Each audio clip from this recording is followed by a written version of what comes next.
Selamat datang dan selamat bergabung di channel Dongeng Malam. Bagi yang sudah mampir, jangan lupa tinggalkan jejak kalian dengan cara di-like dan komen video ini. Untuk kali ini, Dongeng Malam akan membawakan sebuah cerita dengan judul Tanah Terlarang, Pocong Bujang. Kita mulai saja ceritanya. Angin sore berhembus pelan ketika bus tua itu berhenti di persimpangan jalan tanah. Farhan Kurniawan berdiri di depan gerbang kecil bertuliskan "Selamat datang di Desa Teluk Bambu". 30 tahun sudah ia hidup, dan hampir separuh dari usianya ia habiskan di rantau. Kini, setelah sekian lama, kakinya kembali menginjak tanah yang dulu pernah ia tinggalkan. Desa itu tidak banyak berubah. Pohon bambu masih berbaris rapat di sepanjang jalan, menimbulkan suara gesekan yang aneh setiap kali angin lewat. Sawah-sawah terbentang luas, meski banyak yang sudah terbengkalai. Rumah-rumah kayu tua berdiri, sebagian lapuk dimakan usia. Namun ada satu hal yang segera membuat bulu kuduk Farhan meremang, sepi yang begitu mencekam. Seolah-olah desa ini tidak pernah pulih dari luka lama. Luka yang ia sendiri tahu betul sumbernya, tragedi Bujang. Farhan menghela napas panjang. Bayangan masa kecil menari-nari di kepalanya, teriakan orang-orang, kobaran api, wajah seorang pemuda yang diikat, difitnah, lalu mati mengenaskan. Ia masih ingat betapa takutnya ia dulu, betapa suara tangisan itu membekas di telinganya. Kini, bertahun-tahun kemudian, cerita tentang Pocong Bujang masih tetap bergaung. Warga percaya bahwa arwahnya tidak pernah pergi. Ada yang bersumpah melihat sosoknya melompat di pematang sawah, ada yang mendengar suaranya di balik rumpun bambu, dan ada pula yang mengatakan bahwa ia kini menghuni sebuah rumah tua di pinggir desa, rumah yang tidak pernah disentuh lagi sejak malam penuh darah itu. Farhan melangkah pelan. Setiap tatapan orang yang ia temui terasa berbeda. Ada yang mengenalnya dan tersenyum tipis, ada pula yang bergegas menutup pintu rapat-rapat. Ia tahu, kedatangannya membawa bisik-bisik. Banyak yang masih ingat bahwa ia adalah saksi kecil dari tragedi itu. Malam pertama di rumah peninggalan orang tuanya terasa asing. Atap berderit ditiup angin, dan suara binatang malam seperti bersekongkol menghadirkan kecemasan. Farhan berbaring menatap langit-langit kayu, berusaha meyakinkan diri bahwa ia sudah dewasa, bahwa ketakutan masa kecil tidak akan menguasainya lagi. Namun tepat tengah malam, ia mendengar sesuatu. Seperti ada sesuatu yang menghantam lantai dari luar jendela. Farhan menelan ludah. Ia berusaha mengabaikannya, memejamkan mata. Tapi suara itu semakin jelas, irama seperti hentakan yang berat, teratur, seperti sesuatu yang dipaksa bergerak. Dan lalu ia mendengar suara lain. Suara serak, berat, seolah keluar dari tenggorokan yang patah. Kembalikan aku. Farhan terlonjak bangun. Dadanya berdegup kencang. Ia tahu, ia tidak bermimpi. Suara itu nyata, bergaung di luar rumahnya. Ketika ia memberanikan diri mengintip lewat celah jendela, ia melihat sesuatu di halaman. Sosok putih, terbungkus kain kafan, tubuhnya gosong terbakar, wajahnya rusak dan mengerikan. Pocong itu berdiri kaku, menatap lurus ke arahnya. Dan Farhan tahu. Bujang telah kembali. Farhan terpaku di balik jendela, tubuhnya kaku seolah darahnya berhenti mengalir. Sosok itu berdiri diam di halaman, pocong dengan wajah hangus terbakar, matanya seperti lubang hitam kosong yang menelan cahaya. Angin berhenti bertiup, malam seolah membeku, hanya ada tatapan kosong dari sosok itu yang menusuk ke dalam hatinya. Lalu perlahan, pocong itu bergerak. Ia tidak melompat seperti yang sering diceritakan orang-orang. Ia menyeret dirinya sendiri dengan hentakan yang berat, seolah tubuhnya terlalu rusak untuk melompat sempurna. Bunyinya, setiap kali kain kafan itu membentur tanah. Farhan mundur satu langkah dari jendela. Napasnya terengah, keringat dingin mengalir di pelipisnya. Ia ingin berteriak, tapi suaranya terkunci di tenggorokan. Kembalikan aku. Suara itu kembali, lebih jelas, lebih dekat. Tanpa sadar, Farhan meraih senter tua di meja. Tangannya gemetar, cahaya senter bergetar liar menembus kaca jendela. Dan pada saat itu, pocong itu tidak ada lagi di halaman. Kosong. Hanya angin malam yang berdesir pelan, membawa bau tanah basah yang aneh, menyengat, seolah bercampur dengan aroma daging terbakar. Farhan jatuh terduduk. Jantungnya berdegup keras, tubuhnya seperti habis dirampas tenaganya. Ia tahu ia tidak berhalusinasi. Ia tahu apa yang ia lihat. Bujang kembali. Keesokan paginya, desa kembali terasa sepi, namun tatapan orang-orang semakin aneh. Saat Farhan berjalan ke warung, beberapa warga berbisik-bisik. Ada yang hanya menatapnya dengan wajah cemas, ada pula yang langsung menghindar. Di warung kopi kecil dekat sawah, Farhan memberanikan diri duduk. Seorang pria tua bernama Pak Rahmat, salah satu tetua desa yang masih hidup, menghampirinya. Wajahnya keriput, matanya sayu, namun ada sinar tajam yang penuh rahasia. "Farhan," katanya pelan sambil menepuk bahunya. "Kau sudah lihat, ya?" Farhan meneguk ludah. "Apa, Pak?" Pak Rahmat menatapnya lama, sebelum akhirnya membisik, "Bujang." Dia kembali menampakkan diri. Farhan terdiam. Suara itu, wajah itu, jelas sekali. Ia ingin menyangkal, tapi lidahnya keluh. "Orang-orang desa masih menyimpan dosa lama," lanjut Pak Rahmat.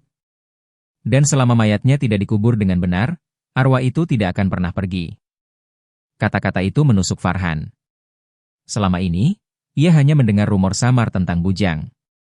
Tentang fitnah, tentang api, tentang malam ketika seorang pemuda dikorbankan oleh kebusukan manusia. Tapi tidak pernah ada yang membicarakan mayatnya. "Di mana jasadnya?" tanya Farhan akhirnya, suaranya bergetar. Pak Rahmat menunduk, wajahnya tampak gelisah. "Tidak ada yang tahu pasti. Ada yang bilang dikubur diam-diam di tanah kosong, ada pula yang percaya jasad itu disembunyikan di rumah tua di ujung desa." Farhan merasakan bulu kuduknya berdiri. Rumah tua itu. Rumah yang disebut orang-orang sebagai tempat terlarang. Rumah yang tak pernah disentuh lagi sejak tragedi. Malam itu, Farhan kembali gelisah. Ia berbaring di dipan kayu, matanya enggan terpejam. Setiap kali ia hampir terlelap, suara berat itu kembali berbisik di telinganya. Kembalikan aku." Sampai pada akhirnya, sekitar pukul 2 dini hari, ia mendengar sesuatu yang membuat darahnya membeku. Suara ketukan pelan dari arah pintu depan. Diikuti dengan suara seret kain kafan di tanah. Farhan menggenggam senter, tubuhnya gemetar, tapi ia memaksa berdiri. Dengan langkah berat, ia mendekati pintu. Tangannya bergetar saat menyentuh gagang kayu. Ketika pintu terbuka, cahaya bulan menyorot halaman kosong. Namun, di tanah depan pintu, ada bekas hitam hangus berbentuk kaki manusia. 2 jejak, dalam, seolah baru saja terbakar di tanah. Farhan mundur. Dan dari arah kejauhan, di batas gelap sawah, ia melihatnya lagi. Sosok pocong itu berdiri kaku, kepalanya miring tidak wajar, menatap lurus ke arahnya. Suara itu terdengar lagi, lebih lantang. "Kembalikan aku di rumah itu, rumah tua." Dan sosok itu menghilang, seolah ditelan kegelapan. Farhan menutup pintu dengan terburu-buru. Tubuhnya lemas, keringat dingin membasahi punggung. Kata-kata itu terngiang di kepalanya, rumah tua. Malam itu ia tidak tidur. Ia hanya duduk di kursi bambu dengan senter menyala, menatap pintu, menunggu kalau-kalau suara itu datang lagi. Tapi sampai ayam berkokok, hanya keheningan yang menemaninya. Pagi harinya, ia mencoba meyakinkan diri bahwa semua itu hanyalah halusinasi akibat lelah. Namun begitu ia keluar rumah, ia melihat jejak hangus di tanah masih ada. 2 bekas kaki yang gosong pekat, seperti arang menempel di bumi. Ia menelan ludah, bukti nyata bahwa ia tidak bermimpi. Hari-hari berikutnya tidak membawa ketenangan. Malam kedua, suara ketukan kembali datang. Kali ini bukan hanya di pintu depan, tapi juga di dinding rumah, di jendela, di atap. Tok tok tok suara bertubi-tubi, seolah rumah itu dikepung sesuatu.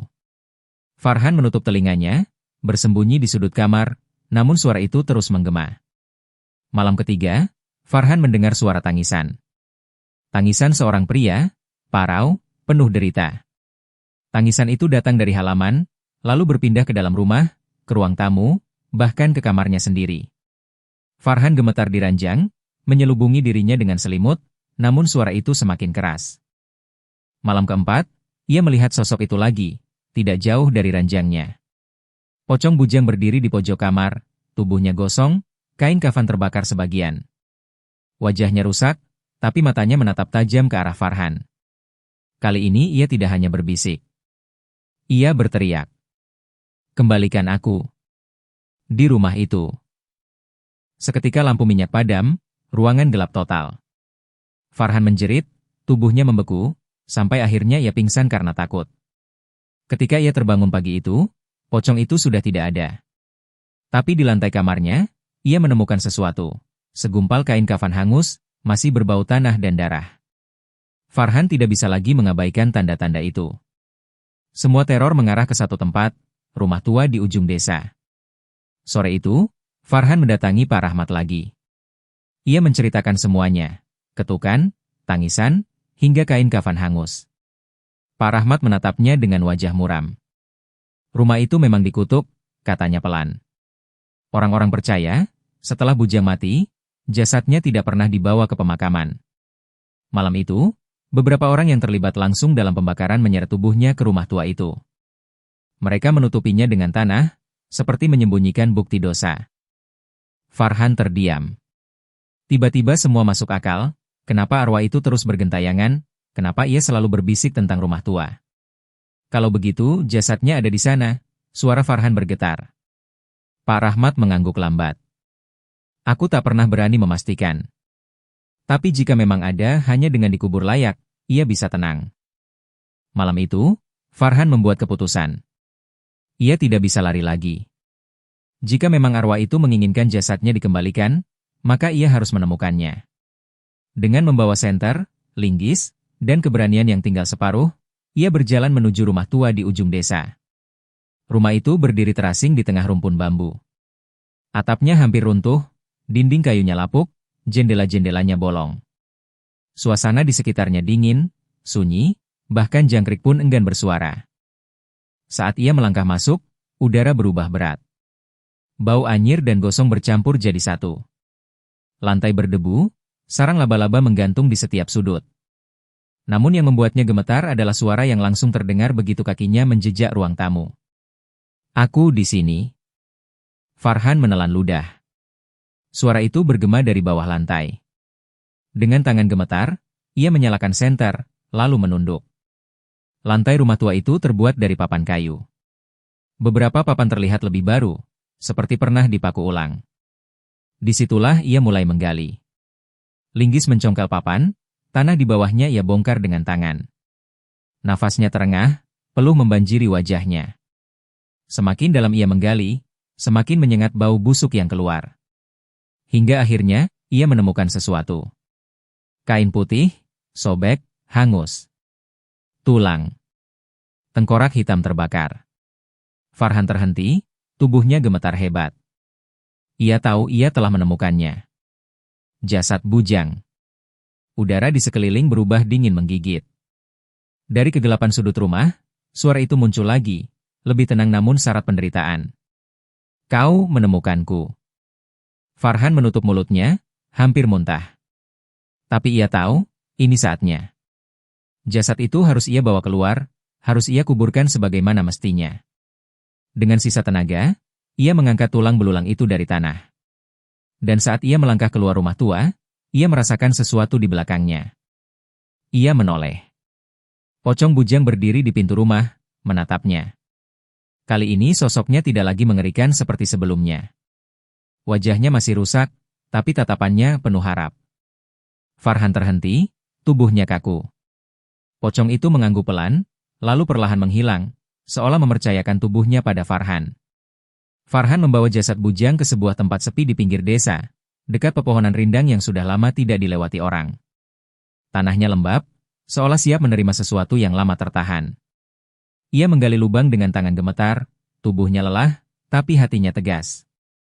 Saat ia menurunkan jasad ke dalam lubang, bau anyir dan gosong itu semakin menusuk hidungnya.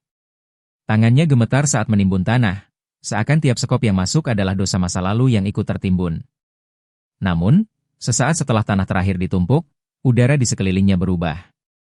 Angin dingin yang menusuk badan tiba-tiba mereda. Hening yang panjang menyelimuti tempat itu. Dan kemudian, sebuah suara lembut, hampir seperti bisikan angin, terdengar di telinganya. Terima kasih. Farhan menoleh, tidak ada siapapun di sana. Tapi ia merasakan kehadiran sosok yang sama sekali berbeda. Tidak menakutkan, tidak menyeramkan. Hanya damai.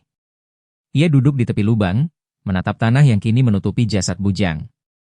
Mata Farhan berair, tapi bukan karena takut, melainkan lega. Akhirnya, arwah itu bisa tenang. Hari-hari berikutnya, rumah tua di ujung desa tetap berdiri sunyi. Tidak ada lagi ketukan, tangisan, atau sosok yang muncul di malam hari. Farhan kembali ke rumahnya, menjalani hidup sederhana, tapi hatinya selalu membawa ingatan akan malam-malam penuh teror itu. Seiring waktu, ia menjaga rumah tua itu. Tidak ada yang boleh mendekat, bukan karena ia takut, tapi karena ia tahu di sana ada rahasia yang harus dihormati. Ia menjaga rumah itu sampai ia tua, memastikan bujang tidak terganggu lagi. Di setiap malam sepi, ketika angin bertiup pelan dan bulan menyorot pucuk bambu, Farhan sering merenung.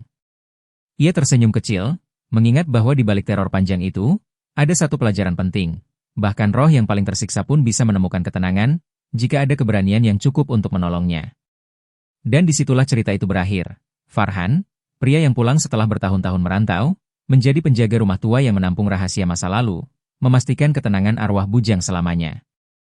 Suara Pak Farhan bergetar di balik malam yang semakin pekat. Api lampu minyak di serambi rumah tuanya bergoyang pelan, menimbulkan bayangan yang panjang di dinding kayu yang rapuh. Ia menutup ceritanya dengan menarik napas panjang, menatap wajah-wajah muda di depannya yang masih setengah percaya, setengah mengejek. Anak-anak, rumah itu bukan sekadar bangunan tua. Itu tanah terlarang. Pocong bujang tidak akan pernah tenang. Jika kalian masuk, bukan hanya nyawa yang jadi taruhan, tapi jiwa kalian bisa terikat selamanya di sana. Suara tuanya lirih, namun tajam, seperti doa yang gagal tersampaikan. Sekelompok anak muda itu saling pandang, sebagian tertawa kecil, sebagian menegakkan badan dengan rasa ingin tahu yang lebih besar daripada rasa takut. Bagi mereka, cerita Pak Farhan hanyalah dongeng orang tua yang kesepian, kisah pengantar malam yang terlalu dilebih-lebihkan. Salah satu dari mereka bersuara lantang, "Ah, Pak, itu kan cuma cerita. Kalau memang ada pocong, biar kami buktikan sendiri. Besok malam kami masuk ke sana." Pak Farhan menunduk, matanya meredup seakan pasrah. Ia tahu tak ada kata-kata lagi yang bisa menahan darah muda yang keras kepala. Jemarinya yang keriput bergetar saat ia menyalakan rokok terakhirnya malam itu. Asap tipis mengepul, menyatu dengan kabut pekat yang turun dari hutan belakang. Ia hanya berbisik lirih, lebih kepada dirinya sendiri daripada kepada mereka. Kalian pikir aku bercerita untuk menakut-nakuti. Padahal aku sedang mencoba menyelamatkan. Anak-anak muda itu sudah bangkit, berjalan pergi sambil tertawa. Bayangan mereka menghilang ke dalam gelap, meninggalkan Pak Farhan seorang diri di depan rumah tua. Di kejauhan, suara angin menggulung, membawa aroma tanah basah bercampur bau anyir yang hanya bisa dikenali oleh orang yang pernah berhadapan dengan kematian. Dan dari balik jendela rumah kosong yang sudah puluhan tahun terkunci rapat, sepasang mata hitam lega mengintip, menunggu tamu barunya. Dan cerita selesai di sini. Terima kasih sudah mengikuti cerita sampai akhir. Untuk cerita dengan judul Tanah Terlarang, Pocong Bujang, berakhir di sini. Akan banyak lagi cerita-cerita menarik yang akan dibawakan Dongeng Malam.